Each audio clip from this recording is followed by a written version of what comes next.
ভারতের আকাশ এখন ভারী, শুধু ধোঁয়া আর আতঙ্কে নয়, বজ্রপাতের মতো ঝরে পড়ছে যুদ্ধের গন্ধ। দক্ষিণ এশিয়ার বুকে যেন গোপনে জেগে উঠেছে এক আগ্নেয়গিরি, যার নাম পাকিস্তান। আর সেই আগ্নেয়গিরির গভীরে ঢেলে দেওয়া হয়েছে চীনের বিমান ভর্তি সেনা আর 40টি ভয়ঙ্কর যুদ্ধ ট্যাঙ্ক। ভারতের সীমান্ত ঘেঁষা শহরগুলোই গুজব নয়, এখন বাস্তব আতঙ্ক। কারণ যেসব অস্ত্র এতদিন চীনের গোপন বাংকারে ছিল, সেগুলো আজ পাকিস্তানের বুকে এসে দাঁড়িয়েছে। কেবল অস্ত্র নয়, এসেছে PL-15, SD-10 মতো ভয়াল ক্ষেপণাস্ত্র। এসেছে আকাশে না দেখা শত্রুকে বধ করার মতো চীনা রাডার, স্যাটেলাইট আর বিয়ন্ড ভিজুয়াল রেঞ্জে আঘাত হানার সেই অদৃশ্য হাত।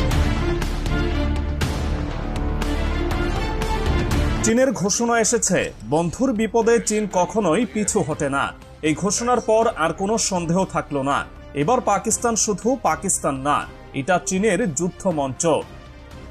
চীনের লাহোর কনসাল জেনারেল ঝাও শিরিন স্পষ্ট করে জানিয়ে দিয়েছেন, যদি যুদ্ধ হয় চীন থাকবে পাকিস্তানের সঙ্গে। সামনে না হয়তো, কিন্তু পেছনে এমন ভাবে যে প্রতিপক্ষ দাঁড়াতেই পারবে না।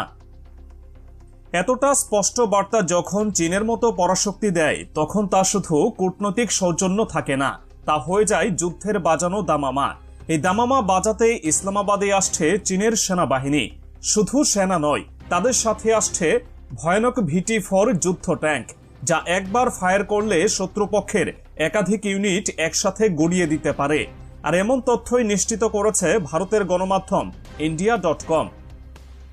গণমাধ্যমটি আরও বলছে, চীনের রাষ্ট্রদূত জিয়াং জাইডং এবং পাকিস্তানের প্রধানমন্ত্রী শাহবাজ শরীফের মধ্যে জরুরি বৈঠক হয়েছে। সেখানে কোনো মিডিয়া ঢুকতে পারেনি, কোনো ছবি ফাঁস হয়নি। শুধু একটি তথ্য বাইরে এসেছে, 40টি VT-4 ট্যাঙ্কের অর্ডার নিশ্চিত। এই ট্যাঙ্ক শুধু আগুন ছোড়ে না, এটি শত্রুর বেঁচে থাকার অধিকারও কেড়ে নিতে জানে।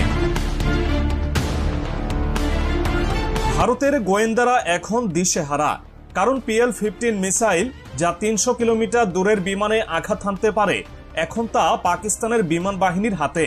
আর সেই মিসাইল চালানোর নির্দেশ দিচ্ছে চীনেরই স্যাটেলাইট।